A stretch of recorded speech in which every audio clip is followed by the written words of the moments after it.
নমস্কার, সবাই কেমন আছেন? আরপি ফ্যামিলি কুকিংয়ে আপনাদের সবাইকে স্বাগত জানাই। এখানে আমি কড়াই গরম করে কিছু পাতা ভেজে নিচ্ছি। পাতাগুলো আপনারা চিনতে পারেন কিনা দেখুন। পাতাটা খেতে তেতো লাগে। এটা আমি আজ রান্না করব।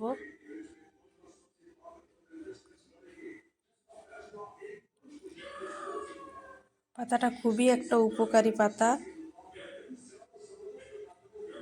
আমি এটা ভেজে নিচ্ছি কারণ এটা আমি গুঁড়ো করব, সেই জন্য একটু কড়াইতে সেঁকে এটাকে শুকিয়ে নিচ্ছি। পাতাটা আপনারা রোদেও শুকিয়ে নিতে পারেন, তাহলে আর এভাবে ভেজে নিতে হবে না, গুঁড়ো হলেই হবে।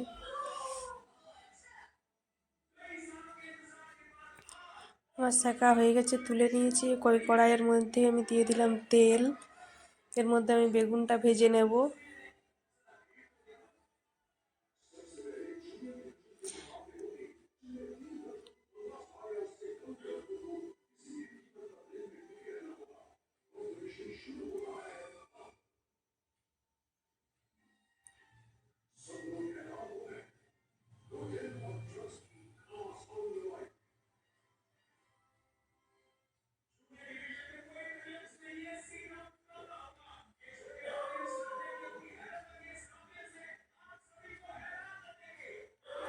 এটা একটি ফুল গাছের পাতা, আপনারা যদি চিনতে পারেন তাহলে জানাবেন।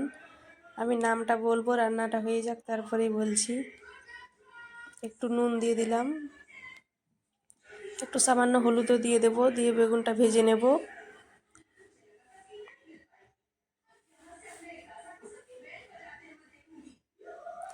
পাতাটা খেতে তেতো লাগে কিন্তু ফুলটার গন্ধ খুব সুন্দর।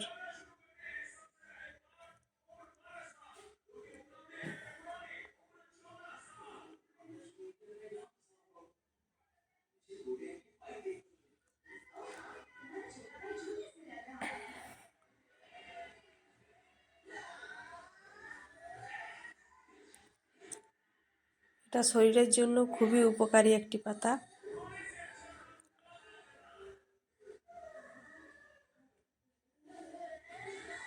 বেগুনটা ভাজা হয়ে গেছে, এবার তুলে নেব।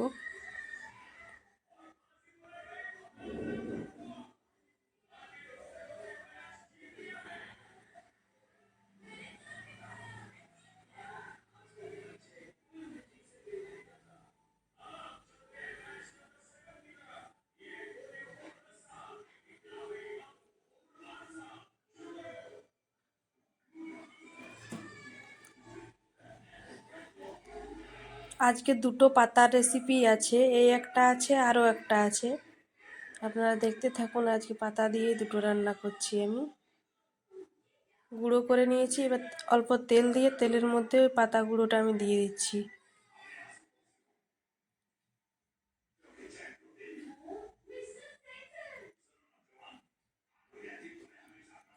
এবার তেলের মধ্যে একটু নাড়াচাড়া করে নেব।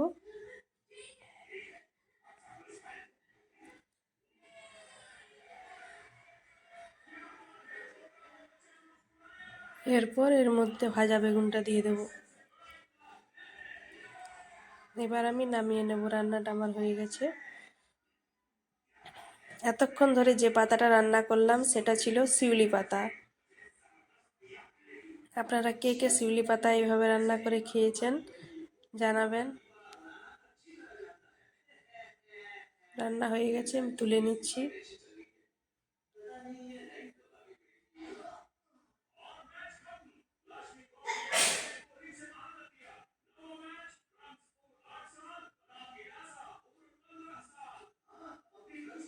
এটা অনেকটা নিম বেগুনের মতো খেতে হয়, পাতাটা তেতো।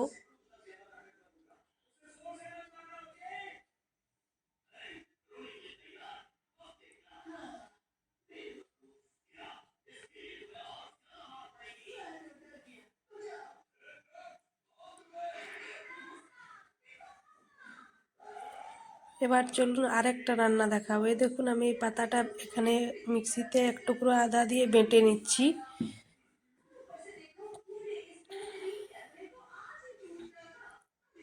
এই পাতাটা হয়তো অনেকেই চেনবেন, এটা হচ্ছে গাঁদাল পাতা।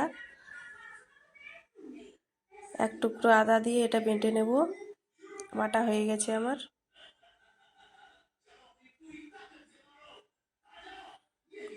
এখানে আমি কয়েকটা পাতা কুচি করে নিয়েছি, আর আদা একটু নিয়েছি, আর একটু নিয়েছি হচ্ছে লঙ্কা।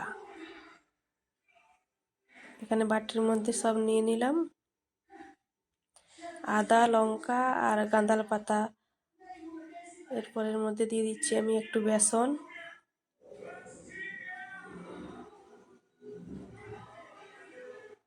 গাঁদাল পাতা আমি কিছুটা বেটে নিয়েছি আর কিছুটা কেটে নিয়েছি। 1 চামচ চালের গুঁড়ি দিয়ে দিলাম।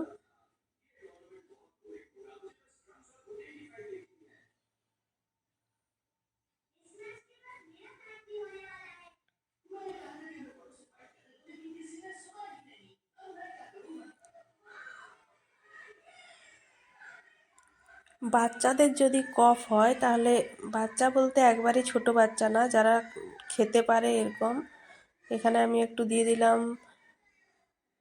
গোলমরিচের গুঁড়ো।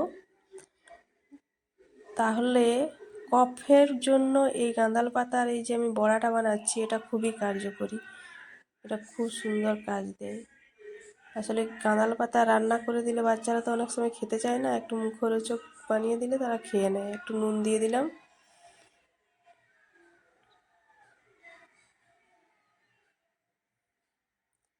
কফ সিরাপের থেকেও ভালো কাজ করে এটা। এর মধ্যে সামান্য একটু হলুদও দিয়ে দেবো।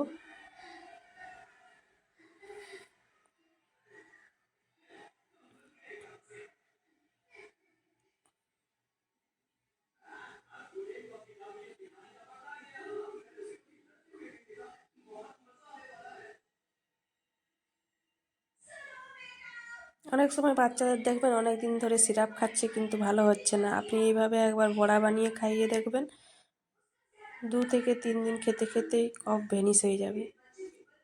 এবার এটা আমি একটু শুকনো মেখে নেব, তারপরে ওই যে বেটে রেখেছি যে গাঁদাল পাতাটা, ওটা দিয়ে ভালো করে মেখে নেব। এই দেখুন বাটাটাও দিয়ে দিলাম, সব কিছু ভালো করে মিক্স করে নেব।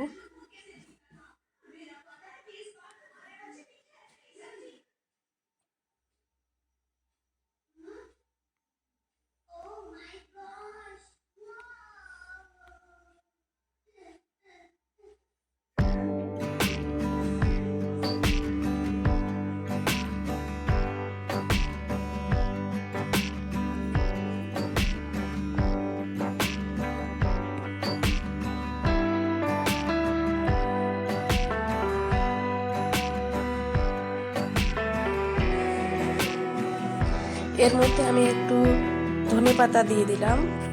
পাতাটার একটা গন্ধ বিচ্ছিরি থাকে, কিন্তু রান্না করার পর খুব একটা পাওয়া যায় না, কিন্তু যেহেতু আমি বাচ্চাকে খাওয়াবো, বাচ্চার যাতে মুখে খেয়ে একটু স্বাদ ভালো পায়, সেই জন্য আমি ধনেপাতাটা দিলাম।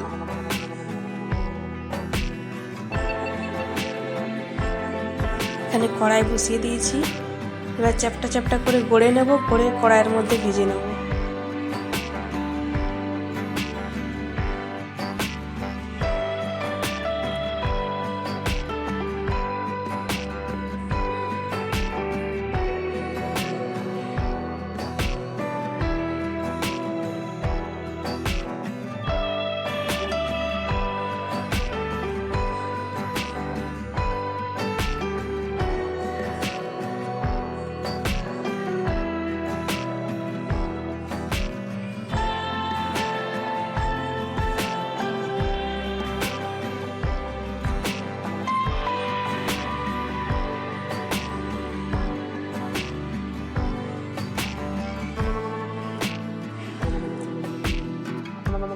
ভাজা হয়ে গেছে, এবার তুলে নেব।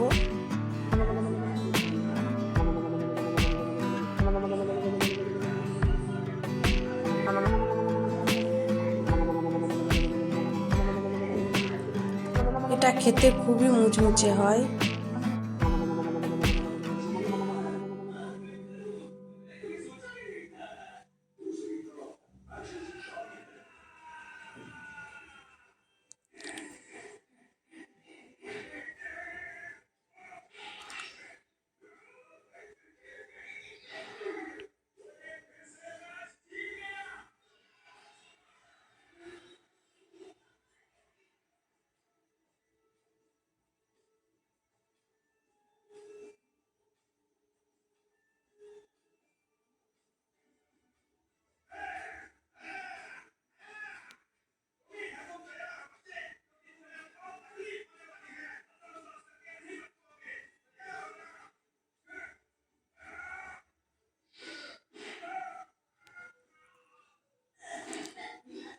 এগুলোও ভাজা হয়ে গেছে, এবার তুলে নেব।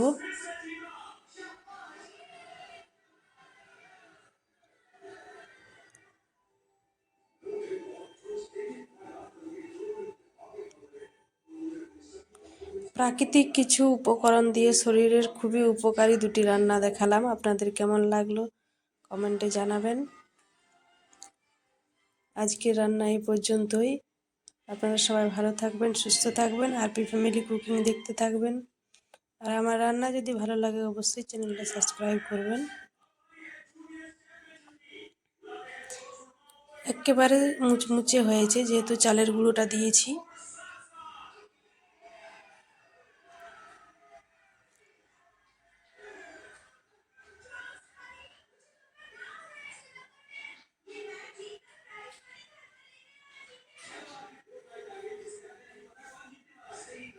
এটা গরম গরমই খেতে হবে, তাহলে শরীরের জন্য উপকারী। আর গরম গরম খেতেও ভালো লাগবে, ঠান্ডা হয়ে গেলে অতটা ভালো লাগবে না। এই দেখুন ভেঙে দেখাচ্ছি একটা। ধনেপাতাগুলো ভেতরে আছে। খাওয়ার সময় মনেই হবে না যে এটা আপনি গাঁদাল পাতা দিয়ে বানিয়েছেন।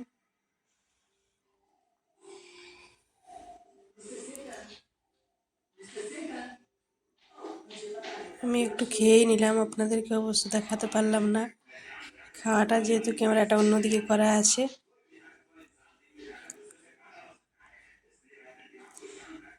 দেখা হবে অন্য কোনো দিন অন্য একটা